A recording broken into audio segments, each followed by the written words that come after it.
नमस्कार. उमेश 24 चॅनलमध्ये सगळ्यांचं स्वागत आहे. वेरूळ येथील जिल्हा परिषद शाळेचे शिक्षक सुरेश बोरसे यांच्या संशयास्पद मृत्यूने संपूर्ण परिसर हादरला आहे. मध्यरात्री पोलिसांच्या वेशातील काही अनोळखी व्यक्तींना त्यांना घरातून जबरदस्तीने नेल्याचा आरोप कुटुंबियांनी केला असून काही तासातच त्यांचा मृतदेह आढळून आला. या घटनेनंतर वेरूळ गावात संतापाची लाट उसळली आहे. न्यायाच्या मागणीसाठी गावकऱ्यांनी भोसले चौक ते घुणेश्वर मंदिर मार्गावर रस्ता रोको आंदोलन छेडत प्रशासनाविरोधात तीव्र नाराजी व्यक्त केली. दरम्यान सामाजिक कार्यकर्ता करुणाताई मुंडे यांनी घटनास्थळी भेट देत बोरसे कुटुंबियाची आणि ग्रामस्थांची भेट घेतली. त्यांनी संबंधित अधिकाऱ्याकडे या प्रकरणाची सखोल आणि निष्पक्ष चौकशी करण्याचीही मागणी केली. तसेच दोषीवर तातडीने कठोर कायदेशीर करण्यात यावी असा आग्रही त्यांनी प्रशासनाकडे धरला. कुटुंबियांना धीर देत न्याय मिळवून देण्यासाठी आपण त्यांच्या पाठीशी ठामपणे उभे असल्याचे आश्वासन करुणा मुंडे यांनी दिले. इथे सीसीटीव्ही फुटेज असेल ना कुठेतरी? एक सीसीटीव्ही आहे पण तो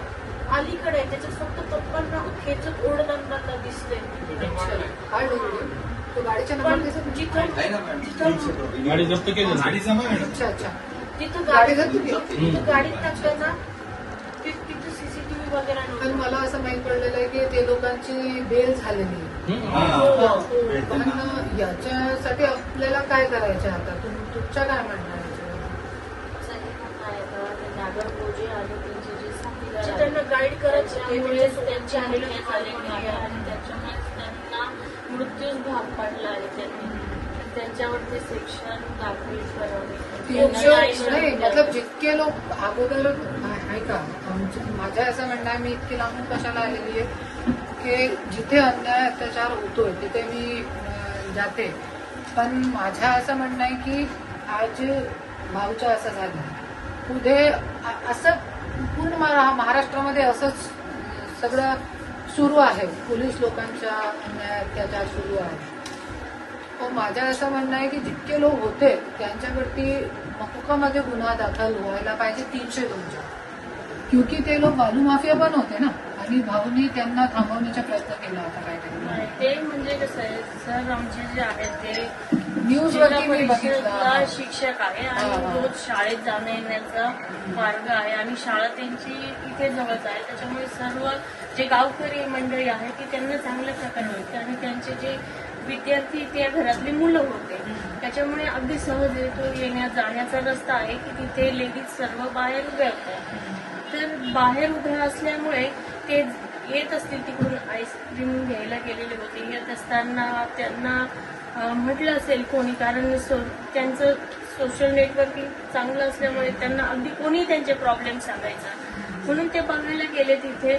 तर त्यांनी विचारलं आयडी वगैरे. हे मला नंतर कळलं महिलांकडून की त्यांनी आयडी विचारलं, तुम्ही कशासाठी आलेत आणि तुमचा आयडी दाखवा, इथे पोलीस पाटील आहेत का, अशी काही चर्चा केली. इथे कळवलं का तुम्ही एवढ्या रात्री जर येत आहे तुम्ही इथे तपास करायला, तर असे काही क्वेश्चन त्यांनी केल्यामुळे त्यांचा इगो हर्ट झाला आणि त्यांनी तू कोण आहेस आणि तू का मध्ये येत आहे आणि कामकाजामध्ये अडथळा आणत आहे असं म्हणून तुझ्यावर आम्ही नाही का गुन्हा दाखल करू असे म्हणून त्यांच्यात त्यांनी ओढताण केली आणि जागेवरच त्यांना 2 चापट्या मारल्या डोक्यामध्ये. तर हे मला कळालं आणि ते झाल्यानंतर त्यांच्यात बाचाबाची झाली. त्यांना ओढत ताण करत सर म्हणाले असतील मी स्वतः येतो खुलताबादला, तुम्ही कुठे घेऊन जायचं ते मी माझ्या बायकोला घेऊन येतो किंवा माझा फोन घेऊन येतो, त्यांना सांगून येतो असं म्हणत ते जेव्हा गाडी घेऊन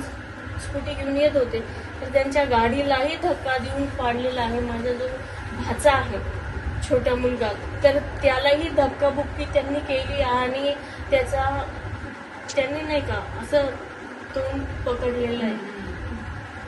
तोंड पकडून म्हणजे त्याला धमकवलं असं. तुम्ही बघितलं होतं का मारताना? नाही, मी नाही बघितलं, पण तिथे जे हे झालेलं आहे ना, मी म्हणजे तिथून आमच्या घराच्या समोरून जेव्हा ते फोन घ्यायला येत होते तिथून बघितलं. म्हणजे त्यांना घसरत नेलं ना, तर तोपर्यंत ते आम्ही इथे पोहोचतो ते तिथपर्यंत गाडीच्या जवळ पोहोचलेली होते. माझ्या बहिणीने बघितलं की त्यांना गाडीमध्ये टाकते, ती पुढे निघाली ना, आणि मी जेव्हा बघितलं तेव्हा माझी बहीण आणि आई गाडीला लटकलेली होती त्यांना बाहेर काढण्यासाठी आणि ते परत होते. तेव्हा ते जे कोणी पोलीस जे आहेत जे सगळं घडून घेतात ते आणि ते चेक्सवाले शर्ट जी बाकीची पोरं होती त्यांना ते जे व्हाईट शर्टवाले ते त्यांना सांगतात की ओढा या ना एवढा माझ्या बहिणीला त्यांना ते बाहेर काढा, गाडीला जनरेटर त्यात त्यांना बाहेर घ्यायचा. मग माझ्या बहिणीला वरील अंगावर हात लावून सुद्धा ओढण्यात आला. म्हणजे बघितलं मी गाडीच्या समोर उभी राहिलेली होती, नंतर ती गाडी पुढे जात होती.